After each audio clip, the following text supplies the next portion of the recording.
No programa de hoje, a gente recebe o deputado federal Felício Laterça, que traz o ponto de vista dele sobre as possíveis arbitrariedades cometidas pelos conselhos regionais de farmácia. Você não pode perder.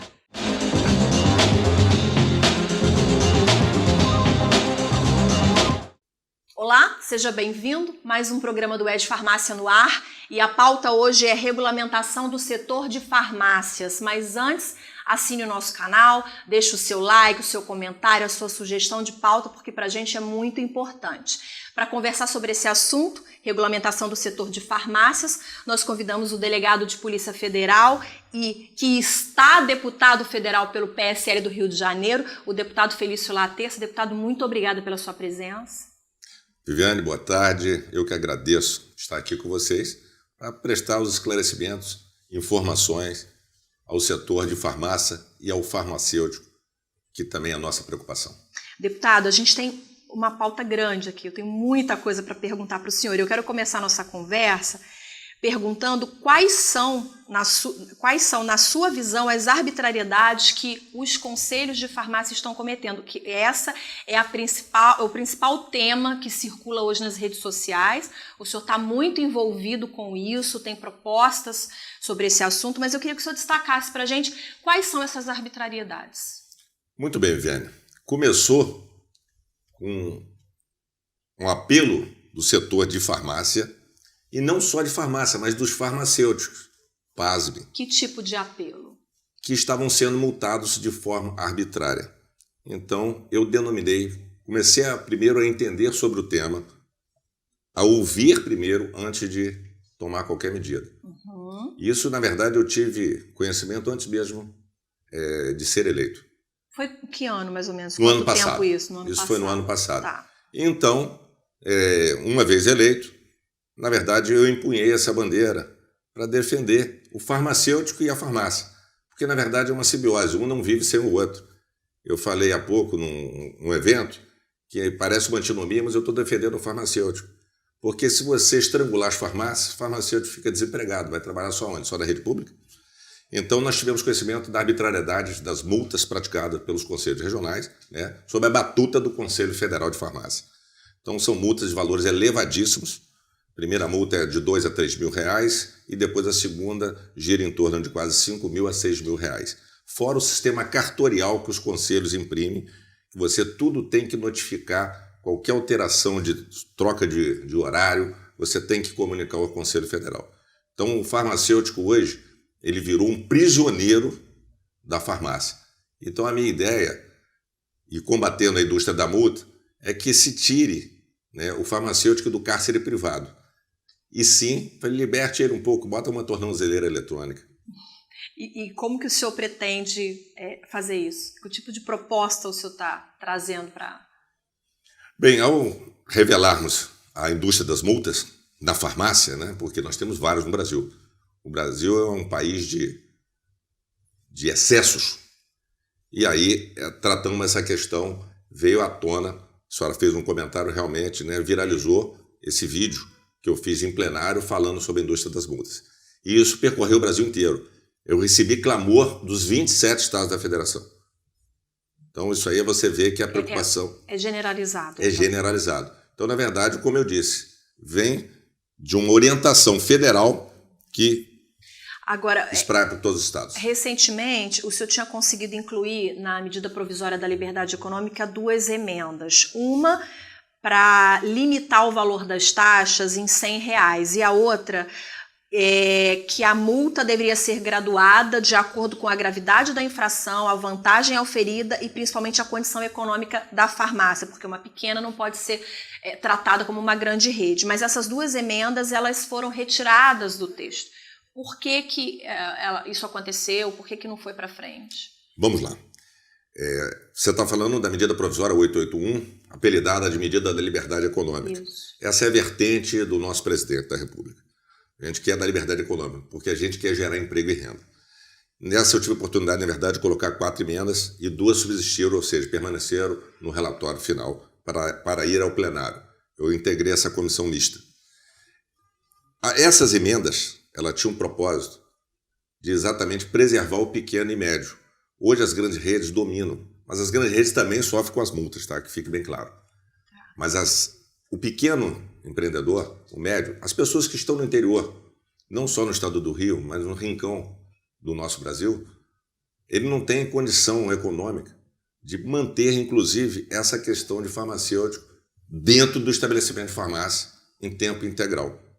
Então, nós queríamos que até a questão da multa tivesse esse olhar, com a capacidade econômica. A gente sabe que no interior do nosso estado do Rio, farmácias estão fechando por essa questão. Estão sendo multadas, na verdade, está tendo um decréscimo de farmácias ao longo do tempo, e isso, na verdade, favorece as grandes redes. Mas temos que lembrar que as grandes redes não vão para o interior. Em cidades de pequeno porte, até 20 mil habitantes, elas não têm interesse econômico em se estabelecer nessas cidades.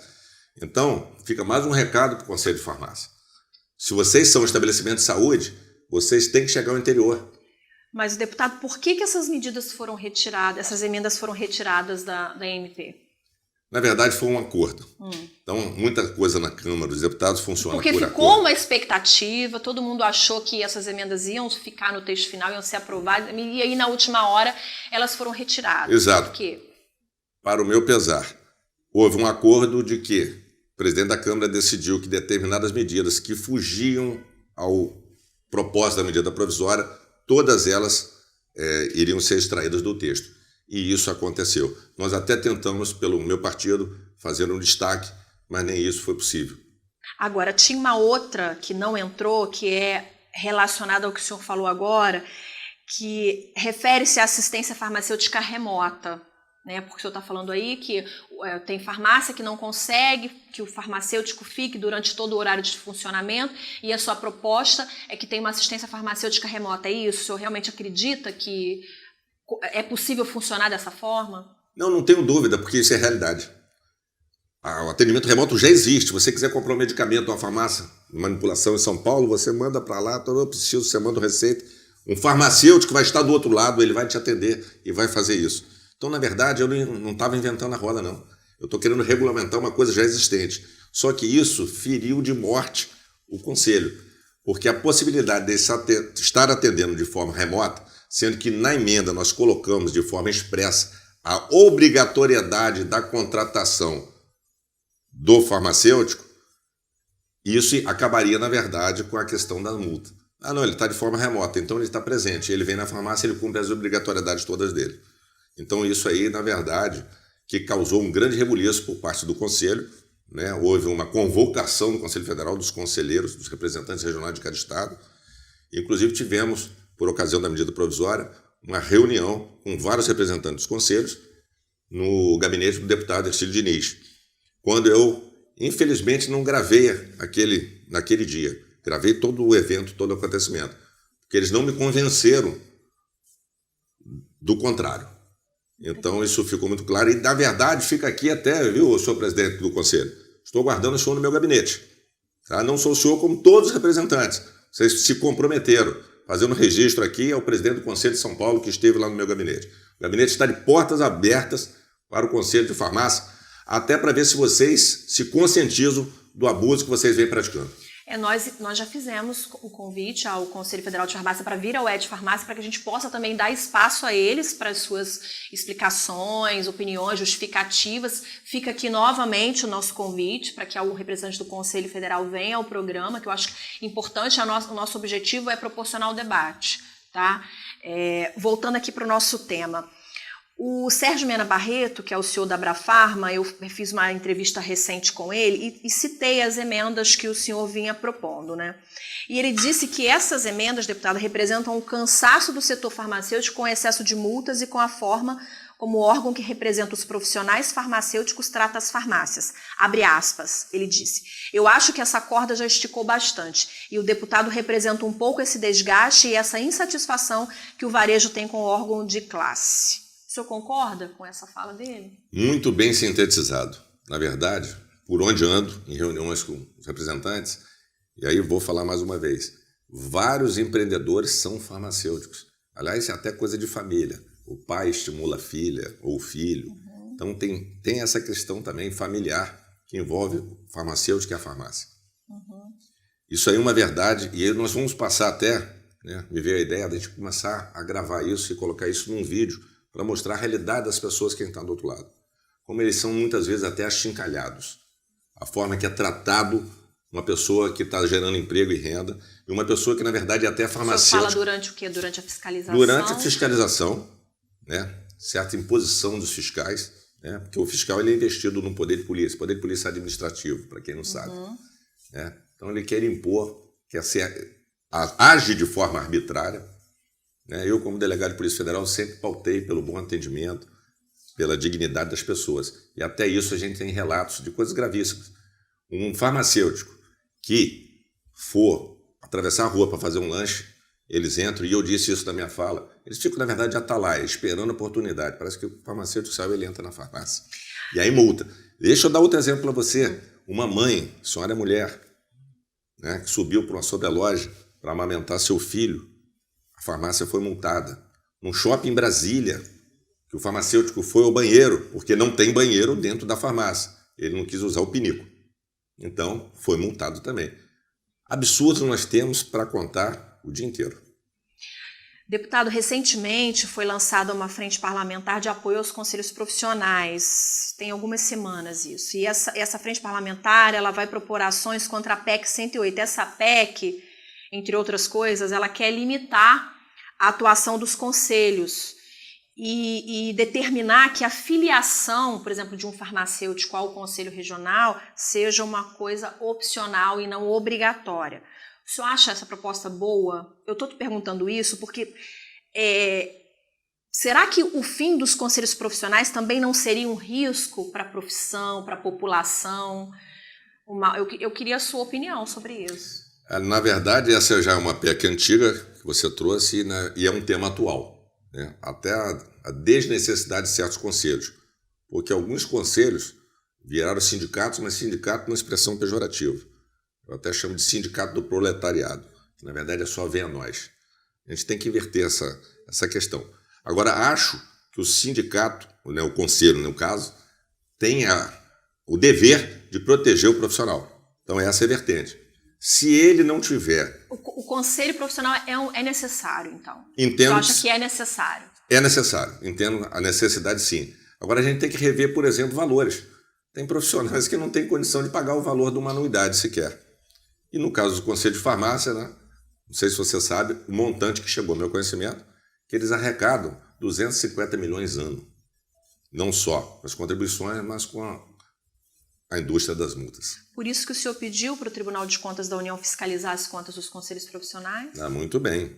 A última medida nossa, que está em trâmite, é a proposta de fiscalização e controle da Câmara dos Deputados com o Tribunal de Contas da União, exatamente para a gente mergulhar nas contas dos conselhos federal e regionais e saber o que andam fazendo com essa montanha de dinheiro.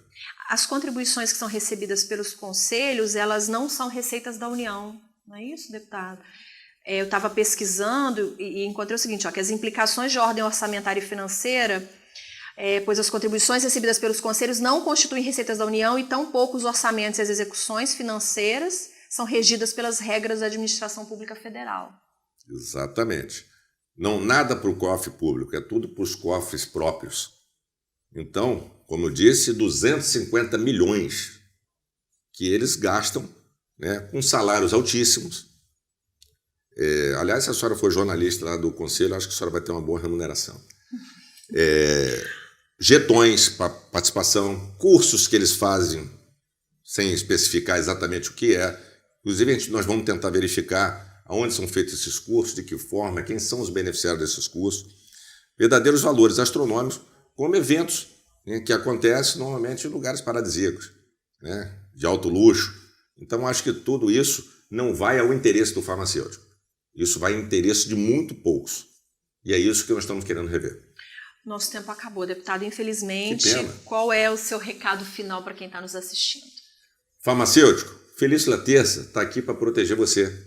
Quando eu protejo os estabelecimentos de farmácia, estabelecimentos de saúde, eu estou defendendo a sua profissão. Saiba você que eu lhe quero muito bem e quero libertar o farmacêutico das amarras também do Conselho. Você vai ter emprego, mas precisa ter liberdade. Deputado, muito obrigada pela sua presença, pelo seu tempo aqui com a gente. Eu que agradeço. Uma satisfação estar aqui. E aí o assunto é de farmácia. Obrigada, deputado. Obrigada a você pela audiência. Antes de ir embora, inscreva-se no nosso canal e fica aqui novamente o nosso convite para o Conselho Federal de Farmácia vir até aqui, bater um papo com a gente, ter a oportunidade também de se expressar, de se colocar, tá bom? A gente se vê na próxima semana. Obrigada, tchau.